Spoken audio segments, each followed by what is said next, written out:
Hello friends, welcome to CS centre.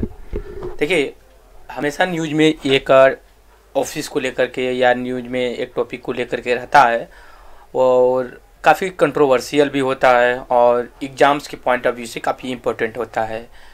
तो उस topic का नाम है गवर्नर, ऑफिस ऑफ गवर्नर, राज्यपाल, जिसको हम हिंदी में बोलते हैं, क्या बोलते हैं, राज्यपाल, राइट। देखिए, जिस तरह से पार्लियामेंट में बिल पास होती है, पास होने के बाद जब प्रेसिडेंट का असेंट मिल जाता है तो बिल एक्ट बन जाती है। हमने वीडियो बना रखा है कैसे बिल एक एक्ट बनती है। वैसे ही स्टेट में भी अगर जो स्टेट लेजिस्लेशन होता है वो अगर कोई बिल पास करती है, जब गवर्नर का असेंट मिल जाता है ना, तो वो जो है कि बिल एक्ट बन जाती है। इंडिया में हालांकि पार्लियामेंट्री फॉर्म ऑफ गवर्नमेंट है। हमने पहले भी डिस्कस एक वीडियो में किया है, difference between parliamentary form of government end of presidential form of government. तो यहाँ हम सबसे पहले गवर्नर का रोल देखना चाहते हैं कि गवर्नर कैसे फंक्शन करता है, क्या क्या चीज़ें होती हैं इसकी। देखिए, क्वेश्चंस के जो नेचर्स होते हैं, बेसिक अगर मैं बात करूँ तो आर्टिकल से रिलेटेड पूछ देता है आपका, या फिर कौन से पार्ट में है, इनका अपॉइंटमेंट कौन करता है, या फिर वो रेजिग्नेशन टाइम पीरियड वगैरह क्या होता है। अगर हम सिविल सर्विसेज के पॉइंट ऑफ व्यू से बात करें तो उसमें इसके जो होते हैं फंक्शन कैसे करती है ऑफिस ऑफ गवर्नर की, और इसका जो स्पेशल डिस्क्रिशनरी पावर जो होती है वो किस तरह के होते हैं, और ये किस तरह से डिफरेंट होता है ऑफिस ऑफ प्रेसिडेंट से। तो इस वीडियो को हम दो पार्ट में इस टॉपिक को कवर करने की कोशिश करेंगे। सबसे पहले मैं इस वीडियो में गवर्नर के बारे में बेसिक चीज़ें, जैसे कौन से पार्ट में है, कौन अपॉइंटमेंट करता है, ठीक है, कौन सा आर्टिकल्स है, रेजिग्नेशन देना होता है तो किसको देता है, अगर इसकी डेथ हो जाती है तो क्या होता है, टेन्योर कितने दिन का होता है, राइट, क्या एक से ज़्यादा स्टेट में एक ही व्यक्ति गवर्नर का रोल प्ले कर सकता है। तो ये सारी चीज़ें हम यहाँ पे आज डिस्कस करेंगे। लेकिन जब हम second part office of governor की बनाएंगे ना, तो उसमें हम कंपैरिजन करेंगे office of president and office of governor को लेकर के, क्योंकि देखिए हमें बेसिक चीज़ें पता हो जाएं तो बेटर है। लेकिन बेसिक चीज़ें सफिशिएंट नहीं होती हैं, लेकिन बेसिक चीज़ अगर पता है तो आपको एडवांस लेवल पे किया जा सकता है, क्योंकि कंट्रोवर्शियल ये टॉपिक होता है। जैसे आप देख सकते हैं केरला का जो स्टेट है, फिर तमिलनाडु का होता है, और वेस्ट बंगाल, मतलब कि जो सेंट्रल में गवर्नमेंट है और स्टेट में जो गवर्नमेंट है, अगर डिफरेंट पार्टी की है ना, वहाँ पे कंट्रोवर्सी देखने को ही मिल रही है इस समय। सबसे पहले आइए देखते हैं हम यहाँ गवर्नर के बारे में। यहाँ देखिए कि सेम पैटर्न होता है, जैसे सेंट्रल में है उसी तरह स्टेट में होता है, जैसे पार्लियामेंट्री फॉर्म ऑफ गवर्नमेंट।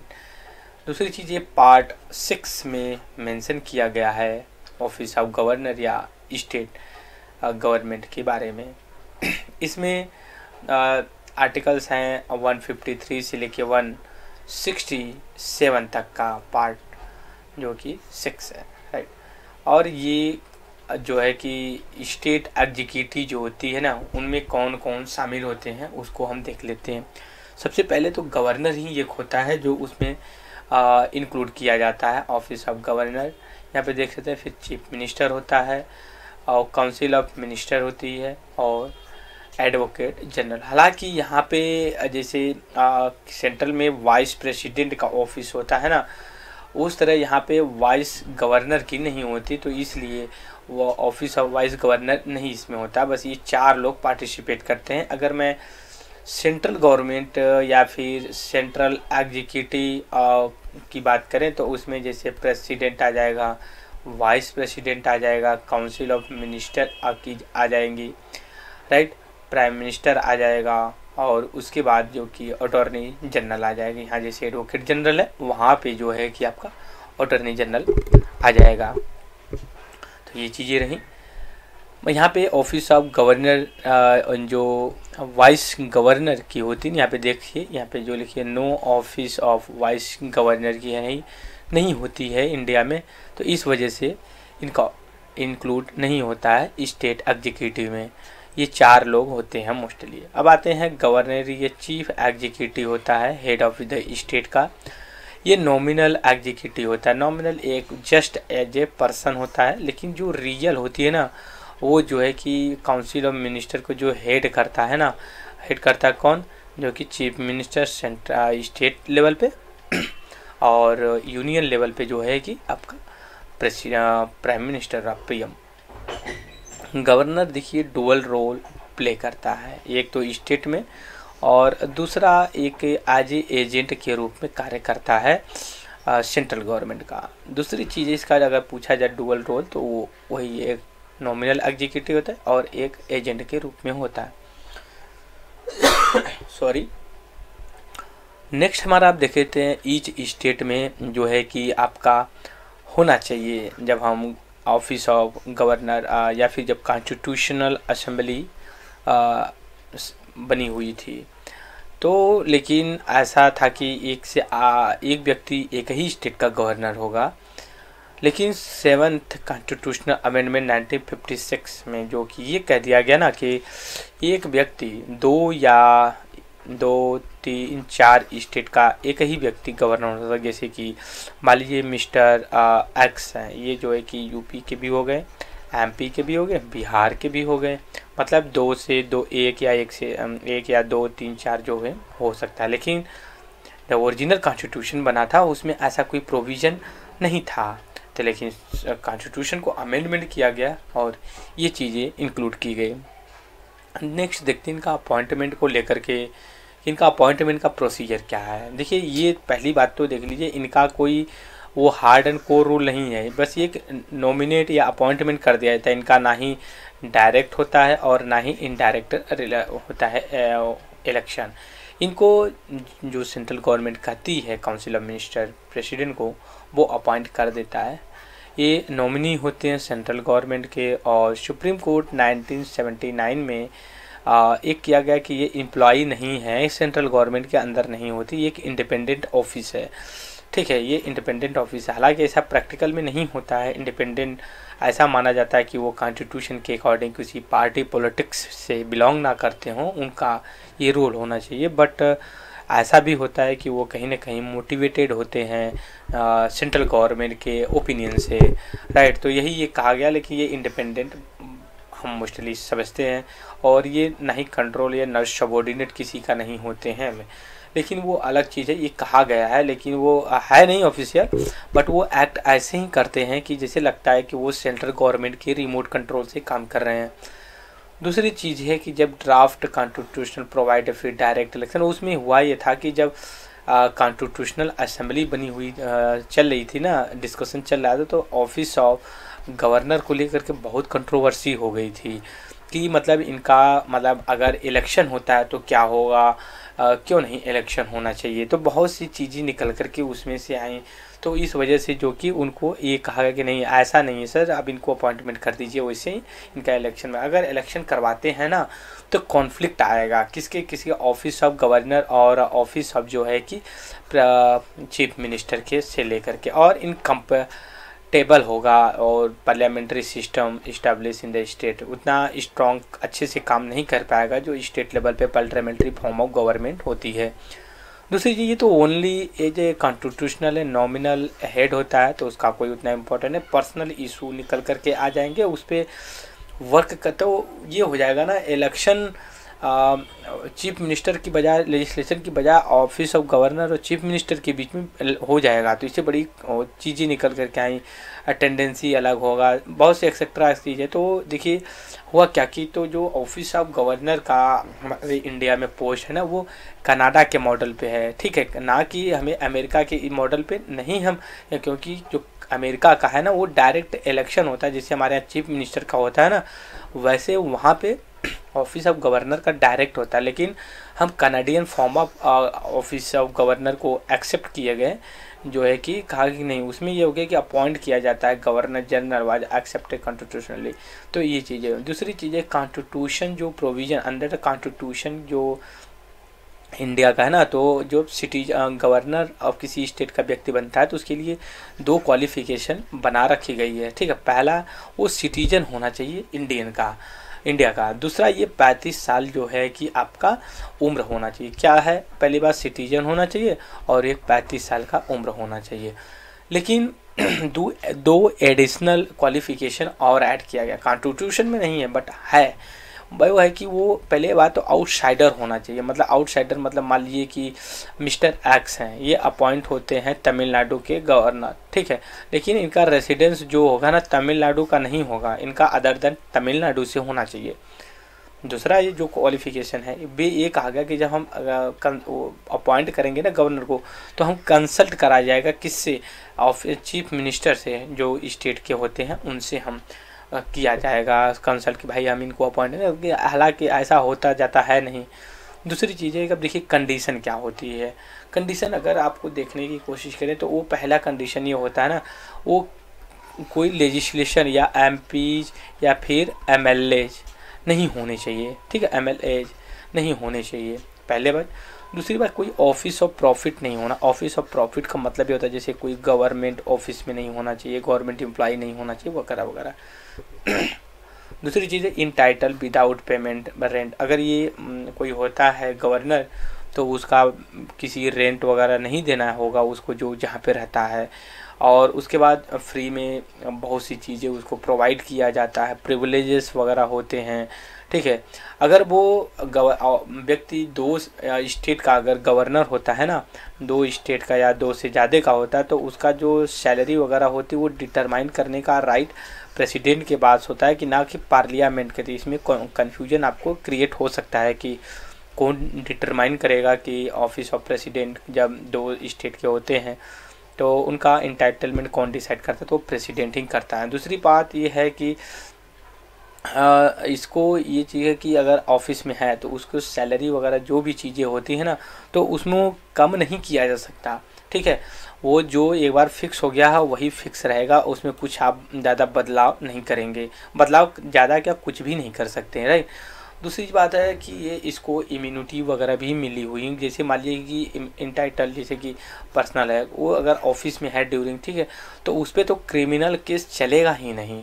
लेकिन 2 मंथ की नोटिस दे करके आप उस पर कर सकते हो क्रिमिनल के। लेकिन जब सिविल मैटर होता है ना, तो उसमें आप कर सकते हैं, ठीक है। इसमें देखिए एक सिविल होता है, एक क्रिमिनल होता है, तो ये आप देखिएगा यहाँ पे, राइट। तो ये सिविल और एक क्रिमिनल जो पोस्ट होती है, ये चीज़ें हो गई यहाँ पे। तो नेक्स्ट हम आते हैं कि बिफोर एंटरिंग द ऑफिस, जिसे अगर वो ऑफिस में एंटर होता है तो ओथ लेना पड़ता है, ठीक है। तो ओथ को जो करता है, तो जैसे कि मान लीजिए किसका लेता है, फेथफुल रहेगा ऑफिस के लिए अपने, और वो प्रिजर्व करेगा, प्रोटेक्ट करेगा डिफरेंट कॉन्स्टिट्यूशन और लॉ जो होते हैं यहाँ पे, और डिवोट हिमसेल्फ और एडमिनिस्ट्रेशन। जब देखिए अगर वो एडमिनिस्ट्रेशन होता है, जब अगर जो इसका ओथ वगैरह होती है ना, जैसे मान लीजिए ऑफिस अपॉइंटमेंट, देखिए अपॉइंटमेंट जो होता है ना वो तो प्रेसिडेंट करता है, लेकिन जो ओथ वगैरह होती है, ओथ होता है तो वो जो कि chief justice of the high court जिस स्टेट का होता है वो करता है। और दूसरी एवरी पर्सन, अगर कोई भी व्यक्ति अगर वो मतलब शॉर्ट टर्म या लॉन्ग टर्म के लिए जब भी होता है तो उसको ये ओथ लेना ही पड़ता है, ठीक है। नेक्स्ट हम आते हैं इसके टर्म्स एंड कंडीशंस। हमने डिस्कस कर लिया टर्म्स क्या होते हैं। पहली बात तो देखिए 5 साल का होता है। दूसरी चीज़ वो एलिजिबल है कि आप फिर री अपॉइंटमेंट कर दीजिए। दूसरी चीज़ ये है ये रेजिग्नेशन दे सकता है, किसको, प्रेसिडेंट को दे सकता है, ठीक है। और ये प्लेजर पे होता है, जब भी प्रेसिडेंट चाहेगा ना उसको हटा के फेंक देगा, कहेगा हटो जाने दो। दूसरी ये चीज़ है कि अगर ये जो है कि सुप्रीम कोर्ट ने एक लिखा, president is justiciable not justiciable. जो ये अगर क्या है, क्यों इसको वहाँ से ऑफिस से हटा दिया प्रेसिडेंट ने, ये कोई जस्टिसेबल नहीं है उसमें, ऐसा नहीं कि आप कोर्ट चले जाओ, ऐसा कुछ नहीं है उसमें, और होना भी नहीं चाहिए क्योंकि एक नॉर्मल सी फंक्शनिंग होती है ऑफिस ऑफ गवर्नर की, तो नहीं होना चाहिए। दूसरी चीज़ है, गवर्नर का कोई सिक्योरिटी टेन्योर फिक्स नहीं है, देख लीजिए यहाँ पे, ठीक है, और वो may be remove by the any time of the president से होता है। दूसरी चीज़ ये है कि कई इशू निकल करके आए थे प्रेसिडेंट रिमूवल के लिए, तो उसमें डिफरेंट हुआ था केसेस, उतना बाद में। दूसरी चीज़ ये भी देखिए, जो ट्रांसफ़र होता है ना, ट्रांसफ़र एक स्टेट से, जैसे मान लीजिए कि व्यक्ति है, मान लीजिए ये कोई व्यक्ति है और वो यूपी का जो है कि गवर्नर है, उसको फिर ट्रांसफ़र करके वेस्ट बंगाल में कर दिया गया, तो ये प्रेसिडेंट ही करता है, कोई और नहीं करता, और रीअपॉइंटेड फिर किया जा सकता है। ये होल्ड ऑफिस 5 साल से ज़्यादा भी किसी का अगर कोई अनफेवरेबल कंडीशन हो जाता है ना, तो 5 साल से ज़्यादा भी रह सकता है, ऐसा कोई नहीं है, रिअपॉइंट किया जाता है। जस्ट अगर सिटिंग गवर्नर होता है, justice council the state appointment temporary discharge अगर नहीं होता है, तो जो चीफ जस्टिस होते हैं ना स्टेट के, वो जो कि टेम्प्रोरी अपना वर्क कर सकते हैं। पावर और फंक्शन देखिए, इसके 4 फंक्शनिंग होती हैं। हम इसका देखिए office power and function of the governor, ठीक है, गवर्नर का हम एक अलग से पार्ट, ठीक है, पार्ट 2 बनाएंगे, ठीक है, उसको हम डिस्कस करेंगे। हम इसको स्किप करते हैं, अगला हम पार्ट जो बनाएंगे तो उसको हम डिस्कस करेंगे कि क्या है कैसे है। अब देखिए यहाँ पे कुछ हमने और भी एडिशन किया हुआ है जो कि काफ़ी इम्पोर्टेंट है हमारे एग्जाम्स के पॉइंट ऑफ व्यू से, हम उसको एक बार हल्की निगाह से देख लेते हैं। देखिए अब कॉन्स्टिट्यूशनल पोजीशन क्या है, ये काफ़ी इम्पोर्टेंट है हमारे एग्जाम्स के पॉइंट ऑफ व्यू से। देखिए जो यहाँ पे 3 आर्टिकल बिलोंग कर रहे हैं, एक 154, 163 एंड 164। ये 3 आर्टिकल आपको याद होने चाहिए क्योंकि ये बहुत इम्पोर्टेंट हो जाता है। देखिए एग्जीक्यूटिव पावर जो होती है ना, एग्जीक्यूटिव पावर होती है जो वो गवर्नर के अंदर होती है, वो आर्टिकल आपका 154 किया जाए, और एक काउंसिल ऑफ मिनिस्टर होगी, चीफ मिनिस्टर उसको हेड करेगा, अब वो जो है कि एड एंड एडवाइज करेगी, वो 163 पे आता है। और एक कलेक्टिव रिस्पॉन्सिबिलिटी होती है काउंसिल ऑफ मिनिस्ट्री की, वो जो कि 164 में आता है। और दूसरी ये चीज़ है कि अगर मान लीजिए फ्रॉम द क्लियर है कि गवर्नर डिफर फ्रॉम द, ये हो जाता है ना कि जो ऑफिस ऑफ गवर्नर होता है ना, वो प्रेसिडेंट से थोड़ा सा अलग होता है, ठीक है, वो बाइंडिंग नहीं होता है। अगर काउंसिल ऑफ जो मिनिस्ट्री होती है ना, अगर कोई एडवाइज अगर या फिर कोई प्रोसीजर पास करती है गवर्नर के लिए, तो कोई बाइंड नहीं होता है कि उसको माने ही माने, ठीक है, has been in binding the president पे होता है बट गवर्नर पे नहीं होता है, ठीक है। दूसरी चीज़ है एक्टिंग द डिस्क्रिशनरी, इसके पास डिस्क्रिशनरी पावर होती है, मतलब मान लीजिए कि एक अनफेवरेबल कंडीशन हो जाए तो कर सकता है, और इसकी जो डिस्क्रिशनरी पावर होती है ना, उसको कहीं जस्टिसेबल, जैसे भी यहाँ पे देखिए कुछ कॉन्स्टिट्यूशनल डिस्क्रिशन इसके पास है, मतलब स्व विवेक, अपने विवेक के अनुसार वो काम कर, जैसे कोई बिल है तो वो रिजर्व कर सकता है प्रेसिडेंट के लिए। दूसरी बात है ये रिकमेंडेशन दे सकता है प्रेसिडेंट को कि आप प्रेसिडेंट से रूल लगा दीजिए कि लॉ एंड ऑर्डर स्टेट में अच्छे से फंक्शन नहीं कर रहे हैं, राइट। दूसरी चीज़ है ये, अगर वो यूटी का, देखिए 2 तरह की स्टेट होते हैं, एक स्टेट होता है स्टेटहुड कंप्लीट होता है, एक यूटी होती है। तो जो यूटी का गवर्नर होता है उसको एडमिनिस्ट्रेशन करते हैं, तो वो यूनिटरी एडिशनल चार्ज वो फंक्शन एक्सरसाइज कर सकता है काउंसिल ऑफ मिनिस्टर, तो डिस्क्रिशनरी पावर हो जाती है। ये अमाउंट पेमेबल, देखिए कुछ स्टेट होते हैं ना, जब आप शेड्यूल पढ़ेंगे ना, तो उसमें जो 5वीं शेड्यूल है और जो 6ठी शेड्यूल है ना, उसमें कुछ चीज़ें की गई हैं।